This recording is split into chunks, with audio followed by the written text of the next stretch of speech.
छिनार हो मंदिर अंडी बंडी संडी रे सोनम यादव घमंडी रे अंडी बंडी संडी रे काजलवा छोरी घमंडी रे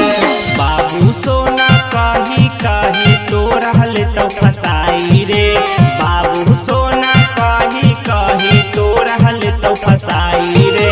अंडी बंडी संडी रे मलवा हो घमंडी रे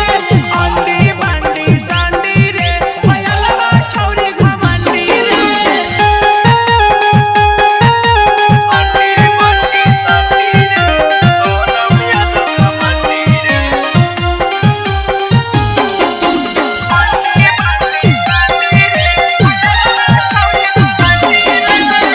पहिले रे भैया तोहर दिलवा से खेलतौ ओकरा ई बात छौरी तोरा के फसैतौ पहिले रे भैया तोहर दिलवा से खेलतौ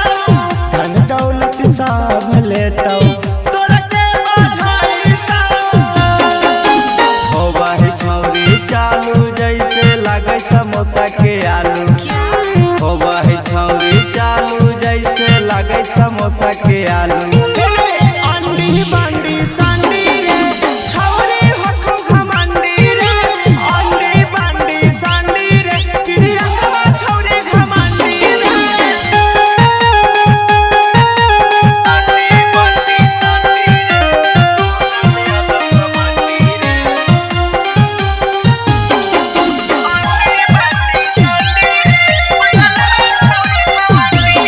शंकर बिहारी भैया